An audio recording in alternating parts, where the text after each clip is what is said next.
Today I will talk about the classic DC-3. In my opinion, the most classic plane. You already know, but it's worth remembering. Subscribe, like, and share. Welcome to our channel. Watch all our videos and fasten your seat belts.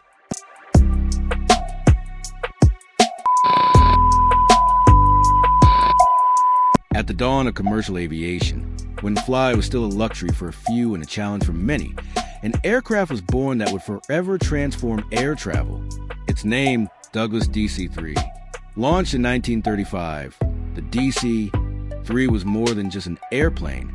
It was a revolution with wings. On the assembly line at the Douglas Aircraft Company in Santa Monica, engineers and workers faced a bold challenge: to create an aircraft that was reliable, economical, and comfortable for medium-range commercial flights. American Airlines had requested something daring: a plane that could operate night flights and cover long distances without government subsidies. The result exceeded all expectations. With its all-metal fuselage, retractable landing gear, and capacity for up to 32 passengers, the DC-3 represented the pinnacle of 1930s aeronautical engineering. It was powered by two Pratt & Whitney R-1830 or R-1820 radial engines, strong enough to cruise at around 180 miles per hour, 290 kilometers per hour.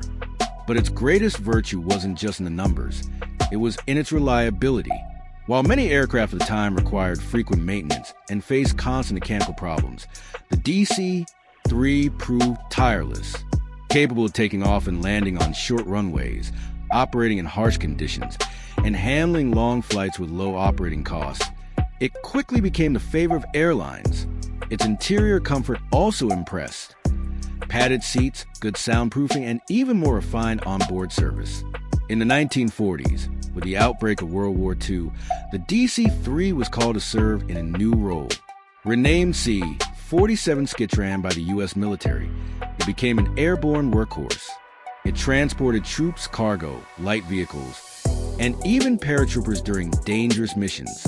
It was a silent protagonist of major events like D-Day, when hundreds of them crossed the English Channel, carrying soldiers to Normandy.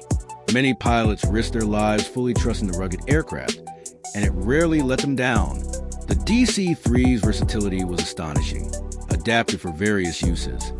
From flying ambulances to cargo freighters, it could be found in the skies of Europe, in Asian jungles, and across African deserts. It survived gunfire, storms, and rough landings, often returning to the air after makeshift repairs. After the war, thousands of surplus units were sold at low prices, boosting civil aviation in emerging countries. The DC-3 now flew under different colors, serving small airlines, governments, and even smugglers.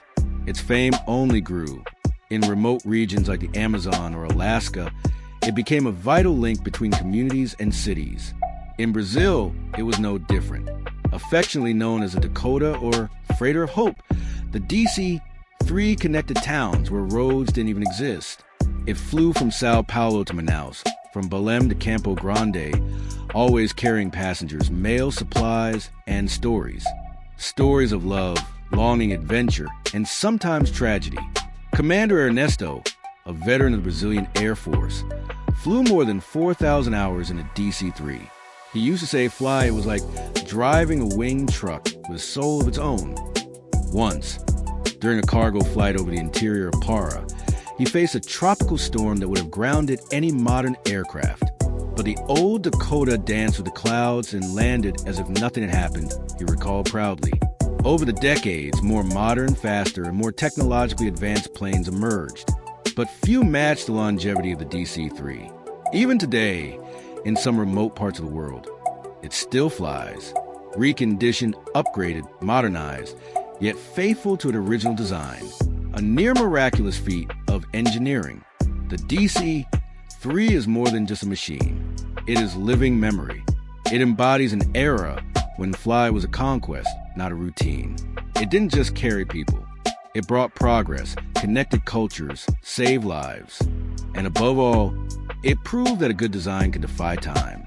At the National Air and Space Museum in Washington, there's a carefully preserved DC-3 on display. Visitors walk around it as if standing before a sacred relic. Some touch its aluminum fuselage with reverence. Others, veterans or their descendants, share stories tied to wars, migrations, and reunions. Perhaps the true greatness of the DC-3 lies in this: its ability to be both machine and character. It didn't just witness history, it helped write it.